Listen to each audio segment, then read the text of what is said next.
the Christians and the Jews are playing a very dangerous game when they use this interrogation against Islam about the age of Aisha when the Prophet Muhammad got married to her.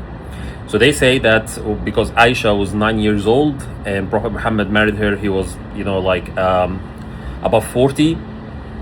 And they say this is a sort of a pedophilia, or this is like morally corrupt thing. And they try to attack Islam by questioning the integrity of and the character of the Prophet Muhammad. Why this is such a dangerous game? Because Christians and Jews don't understand what their Bible says. So according to the Christians, let's address the Christians. Okay, so according to the Christians, Jesus is God. Okay, he is one of the Godhead, one of the Trinity. And he has always been God. He's not only been God for the last 2,000 years. So he is responsible for the Old Testament and the New Testament. So when we go to the Old Testament, we find that God has made a covenant with Abraham and his son Isaac.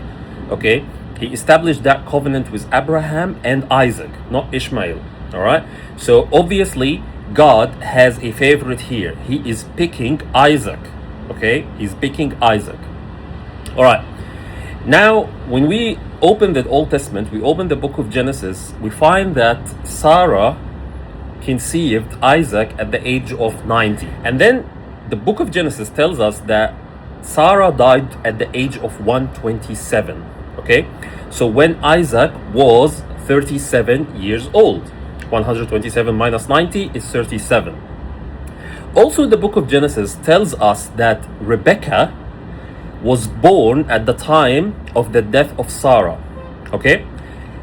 Rebecca will marry Isaac when Isaac is 40 years old.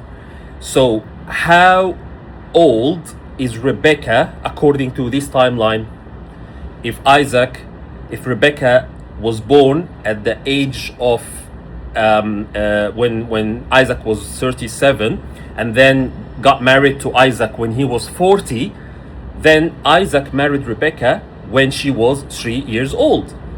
So if you consider that with your standard a 9 years old married to a man is pedophilia, then obviously a 3 years old getting married to a 40 years old is also a pedophilia. So that makes Jesus, the God, the Christian God of the Old Testament and the New Testament, an approver of pedophilia. He actually loves pedophilia. He picks the man who is a pedophile according to the Bible and marries a 3 years old. He picks him and he establishes his covenant with this man. All right? It doesn't stop here, because Rebecca and Isaac, out of this marriage, who is born? Jacob. Who is Jacob? He is Israel. So Israel, who is the father of the 12 nations of Israel, the children of Israel, all comes from the progeny of Jacob. Jacob is the product of this pedophilia process between... You see how this is a dangerous game that Jews and Christians are playing? It does undermine the reputation and integrity of a whole nation. The whole nation of Israel is, if we go with your logic, you attacking Prophet Muhammad because he married Aisha at the age of 9. If we go and extend that same logic to the story in the Genesis, in the Bible. Actually, the age of Aisha is not mentioned in the Quran. Okay? The age of Aisha is not mentioned in the Quran, but the age of Rebecca, according to this timeline, is mentioned in the Bible. So if you play this game, you will get burned. You will get burned. The fire will touch you first before it actually, because we Muslims, we already established the refutation of this line of interrogation about the age of Aisha long ago. Okay, and we said that only 100 or 150 years ago in the state of Delaware and in the UK, the age of marriage was as low as 7. All right. So we I'm telling this is something called a presentism. You applying the moral standard of today to the past, of the present to the past.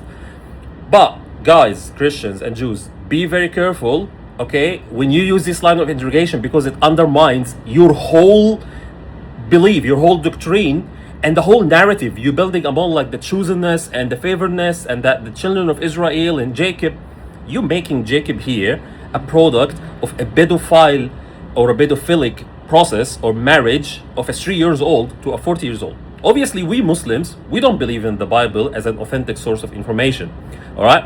Because when we open this book of Genesis, where this timeline is mentioned, we find that there is a timeline of creation that brings the creation of day and night and the creation of plants before the creation of the sun. So we obviously say this is written by man. This is a man-made. So, and we don't take this seriously, but you guys gotta be careful. Thank you.